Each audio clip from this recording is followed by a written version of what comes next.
Remote viewing awareness was growing, but it wasn't until several years after RV went public that it began to receive overwhelming attention. It began with one truly terrifying prediction. Increasingly, over the last decade, my team has broken away from our commercial projects to take a look periodically, to use our remote viewing over the horizon radar, to look out a little bit further and a little bit broader at events that are threatening to mankind. In October of 2003, what caught me particularly by surprise was an imminent event that was so mind-boggling, I had to actually stop what I was doing and restart, because it wasn't that I didn't trust my remote viewing data, it's just that I didn't want to see what I had on the paper. How much time do we have left until the kill shot is upon us? The time problem is a big bugbear. We can see an event. I use see loosely. We can perceive big events, all of these types of big events, in the future, just like one could see a big mountain range in the future. You can see it ahead, but we don't have the parallax, in terms of an analogy, we don't have the parallax vision to adjudge the distance to this big mountain. We can only guess it. That's why we had to go through this nut roll about looking at the preceding events that lead up to this huge catastrophic disaster on Earth. Preceding events, large, recognizable preceding events that lead up, that we can see, are dominoes that falling, that lead up to the beginning of this kill shot sequence. Many of these preceding events have already come to pass, including the shot across the bow, the killer crop fungus, and the Japanese disaster. So again, what I said on national radio in my country, because the Japanese would not want to scare their citizens with this knowledge, was that Japan's going to experience, and when they experience this big earthquake, this next big earthquake, Tokyo will be okay, but this reactor problem will cause at least a mini Chernobyl. But their breeder reactor is going to break, causing essentially another Chernobyl. Ed, is that a double containment type reactor? It is, but it doesn't matter. How big an earthquake are you talking about? We're talking about a pretty big earthquake. These reactors in Japan are designed to take earthquakes up to about 7.8 without even breaking. Right. And so we're talking about a real catastrophic earthquake, a very big shaker that does not do a lot of damage to Tokyo. We know, for instance, we believe, based upon our work, and have described this for the Japanese viewing audience, the large modern skyscrapers standing. On March 11, 2011, this tragic prediction came to pass. A massive 8.9 earthquake struck off the coast of Japan, resulting in a tsunami that swept across the Japanese landscape, engulfing entire towns. Just as Ed Dames predicted, power plants were damaged, resulting in the worst nuclear disaster since Chernobyl.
One of Ed Dame's predictions, an event that he called a shot across the bow, where the solar flare wouldn't actually hit the Earth, but it would be a major wake-up call for people on Earth that this could be a problem in the future.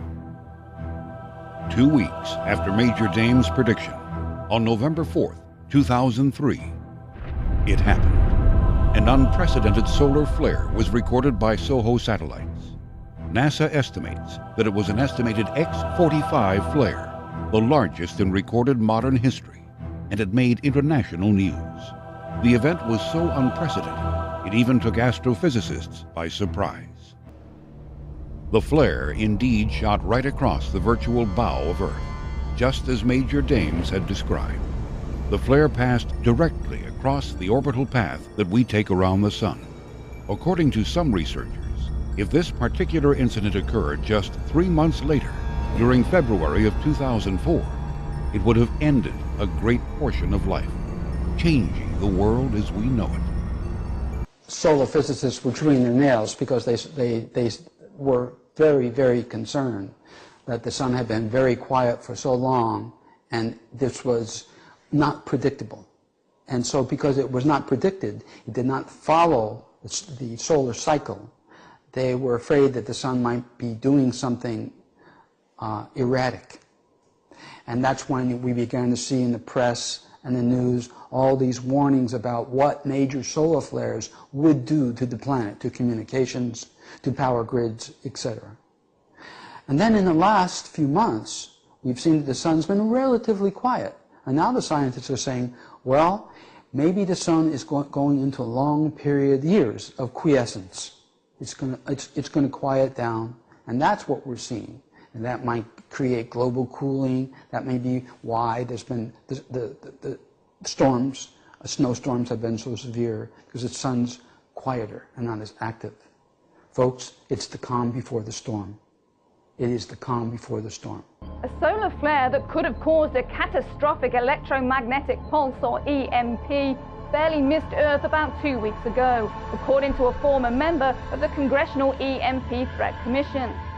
Peter Vincent Fry, who served on that commission from 2001 to 2008, said that the event, called a coronal mass ejection, could have inflicted damage comparable to the 1859 Carrington flare, which was so severe that it caused telegraph lines in Europe and North America to melt. NASA did a study and its findings are now out.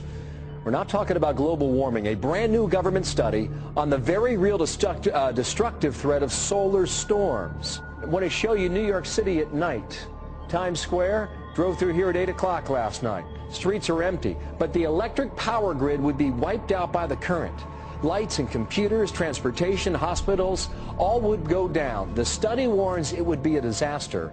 Joining me now is F. Michael Maloof, former security policy analyst in the Office of the Secretary of Defense and author of the book A Nation Forsaken, EMP, the Escalating Threat of an American Catastrophe. Michael, welcome. Thank you. Just to define terms, electromagnetic pulse? Yeah, it's an intense burst of electromagnetic particles that come descending on down and can absolutely destroy all of our electronics if they're unprotected. Isn't, back in the 80s, the northeastern power grid shut down one day and nobody knew why, and it turned out later it was a bunch of particles coming from the sun, as I recall. Yeah. Isn't that a kind of a mini example of EMP? Well, we have a mini EMP could be from a solar burst. We're now going through one of our most intense periods, 11-year cycle of the sun. And NASA has raised all kinds of concerns about that, especially if we were to get a direct hit. Wow. And that's basically, it comes out of a sunspot, and so it's like the sun is blowing it out somewhere in that 360 degrees if we happen to wander through that. Exactly. If it comes from approximately the middle of the sun, it could result in a direct hit on Earth. Some of these solar flares can be 2 to 3 times larger than the Earth itself. Wow. And what would it do? It will fry your electronics. You see, the United States is a technology-based society, whether it's our internet, our telecommunications. We have very critical infrastructures. They're all dependent upon electronics. You've said that a cyber 9/11 is not an if, but a when. What would a cyber 9/11 look like, and how soon could it happen? It could happen imminently. What would it look like? It could take many forms, but let me just give one that may come to mind, which is what happens when the electric grid goes down. We saw that during Sandy, and you see how that impacts everything from the ability to heat homes, to the ability to pump gasoline, to the ability to have lighting at night, everything. So when we look at the nation's critical infrastructure and where it is vulnerable, one of the vulnerabilities is through the cyber and the networked cyber world that we live in. So we have been, kind of trying to get this word out. The Secretary of Defense has, I have, the Attorney General has, the Chair of the Joint Chiefs has, saying, look, we shouldn't wait till there is a 9/11 in the cyber world. There are things we can and should be doing right now that, if not prevent, would mitigate the extent of damage that could be caused. But what else do viewers foresee coming over the horizon? We picked up the use of the nuclear weapon on the Korean Peninsula by the North Koreans, and this event would be one of the last events that humans recognize before the kill shot sequence begins. We haven't seen that yet.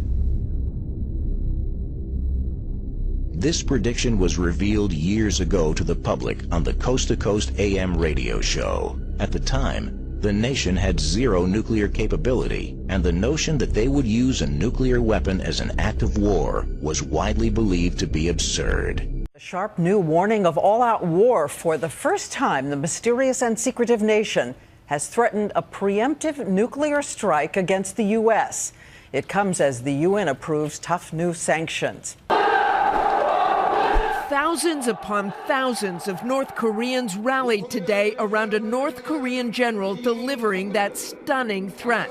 A first-strike nuclear attack with a vow to engulf Washington, D.C. in a sea of fire. They're threatening a nuclear preemptive attack. Never done that before. The young North Korean dictator, despite the diversion of Dennis Rodman's visit, now lashing out against the U.S. and South Korean military exercises and today's new stiff UN sanctions. Analysts say North Korea is still years away from perfecting a nuclear weapon, but they are getting closer all the time. The threat of a preemptive strike on the United States, even if that's not possible now, is terrifying. You have to take this seriously.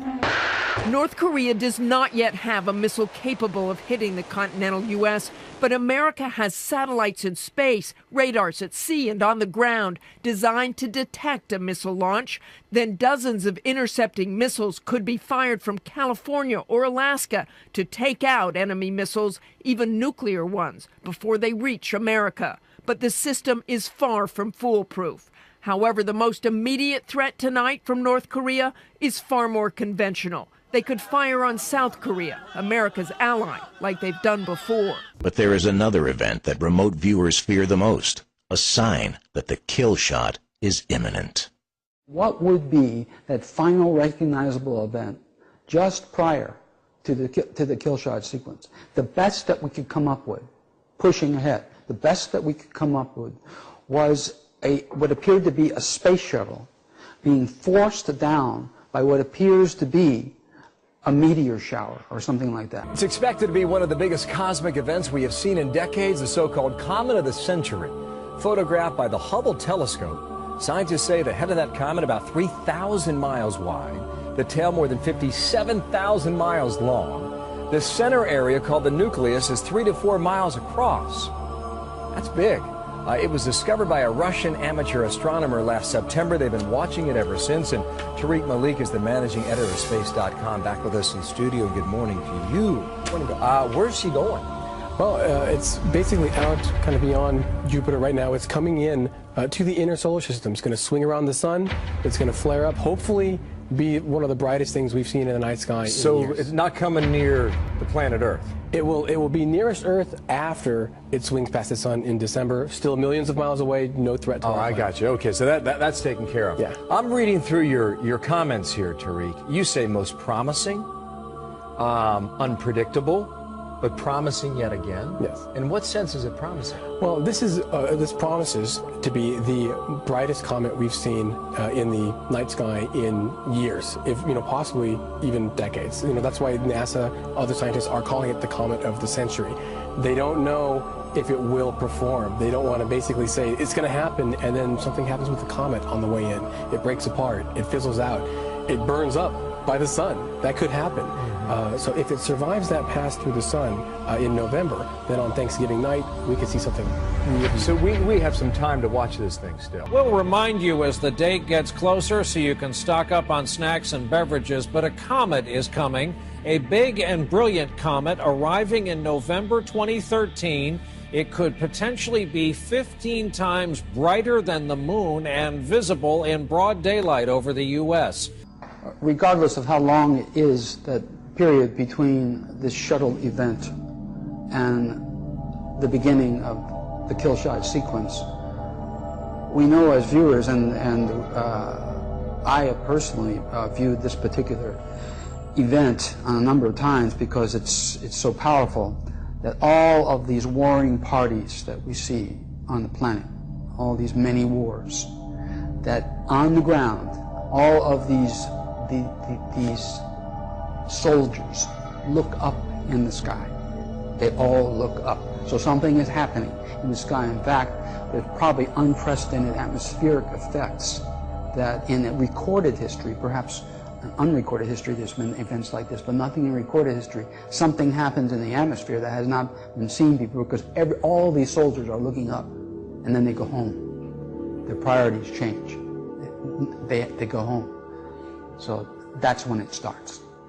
It's still very far away. It'll get brighter in the night sky soon. It'll be this summer, maybe visible to the naked eye. Really? Yeah. Okay, so we don't need a telescope?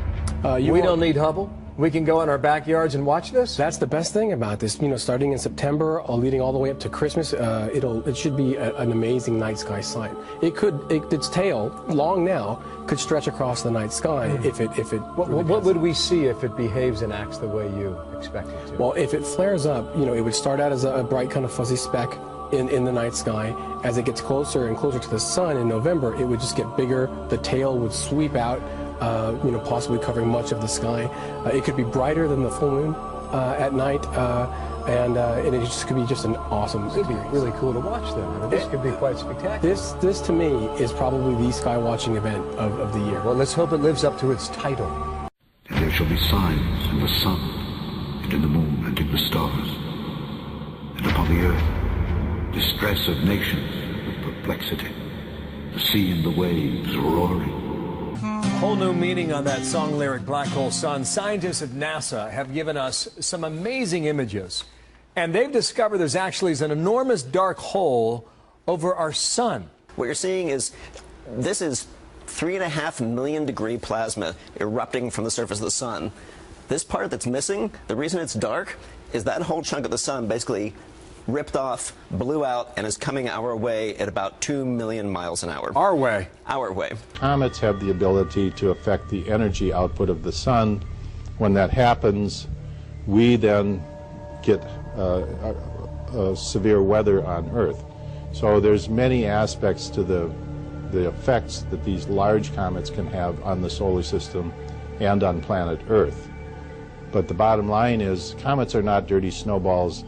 They are a very energetic plasma interaction of an asteroidal rocky body with the solar electric field.